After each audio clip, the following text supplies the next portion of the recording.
ริเคนเตอำไลถูกว่าเป็นเจ้าใจห้ามปลังแทงเย้า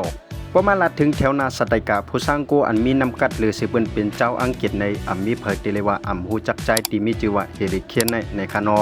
เขาเป็นผู้เรียนอันมีน้ำกัดภายสร้างกูไหลตั้งนำตั้งหลายไหลโฮมป้าตั้งสู้ส่วนโตนั่นก็นับปอทวนไหลก้วยการเกิดขึ้นในจัดปันเขาในช่ำเมืองหนังเจ้าใจอันมีปลังตาตีปันเขานั่งเข้าตั้งการเด่นหมักนังของเขา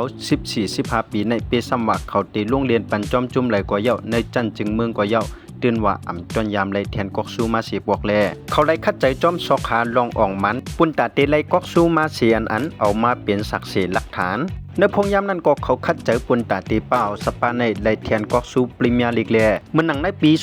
2016-2017นั่นก็ไลว่าจุ่มเขามาลีเตแลจุ่มเขามีติดตั้งตาเตไลอยู่เย้ากล้วยหนาในปีนั้นถูกจุ่มเชลซีอันมีผู้จัดการจุ่มโจเซมูเยนโฮในปาดนาเซเอากว่าตั้งคัดใจนั้นตอนยอมการแลมึนจึงหนังในปี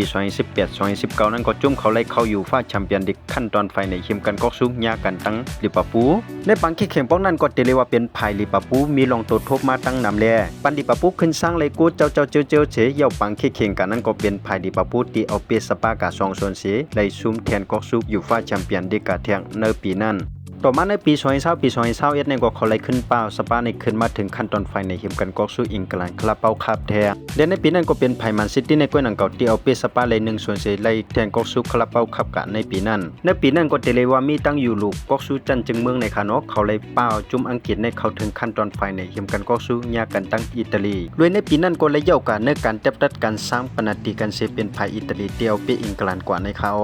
เขาลงเรียนบรรจุมสปา3ปักปลาย17ไว้เยาวก็สร้างเลยถึง2ปักปลาย13โกเขาได้ชุบผู้เรียนส่วนตัวตั้งนำตั้งหลายเรียกไว้กาเขานั้นไปกึ่งถึกตัดเตเลยแทนกอกซูต่อมาในปี2023ปี2024เขาก็เตรียมตัดสินใจใครมาอยู่ในจุ่มไปยามิวนิตการมาของเฮริเคนในปีนั้นก็เตเลยว่าทางเซอิดจุ่มเตียนได้แทนกอกซูจากมันปุนตริกาในปีนั้นก็เป็นจุ่มลิปากูซินเตียนโรงเรียนในปีนั้นได้ซุ่มเพอร์ซีปอยเยาก็เลยแทนกอกซูจากมันปุนตริกาแถมในปีนั้นก็มีอยู่โหลดจันจึงเมืองปี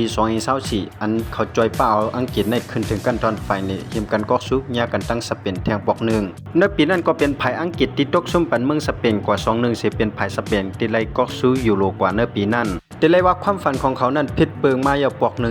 งแต่ที่เลยแทนกอกซูอันไรอันหนึ่งนั่นก็เลยว่าเป็นอันหยาบที่เยาในคานอกวยกะว่าลองตั้งหยาบนั้นใจว่าเฮาตีเฮ็ดเลยแลถึงมาในปีนี้เขาเลยจอยเอาจุ่มไปยามิวนิตนั้นได้แทนกอกซูจามันปุนตริกาเปสมาปังขี้เข่งนั้นจำตีเยาแทง2ป่วยนี่สิตากอกวยกาเป่งปอเยาปุนตาตีเลยแทนกอกซูจามันปุนตริกากาในปีในคาอ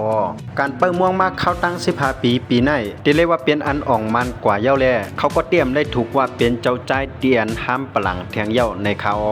เยาก็ได้เส้นตั้งการเด่นหมักนังของเขาตึกกึดอยู่ฟ้าแชมเปี้ยนลีกแทงแลเยาก็จองเขาเตียวมันมาไฮไลท์ในวันตั้งนานนั่นในก็เขามาคอมเมนต์เลยบอกตั้งหันถึงไว้ไรค่ะพอคาตั้งเสียงน้ำมดก็มีจังหนังในคณะอันในก็เป็นลองตั้งใจที่มีชื่อว่าเฮริเคนแถวนาผู้ช่างกู้ของจุ่มไปยามิวนิตอันเลยจอยเป้าจุ่มไปยามิวนิตเลยแทนกอกซูจามันปุนตริกากว่าในปีในคาอข่าวสารมานังภายใต้ไม่สงค่า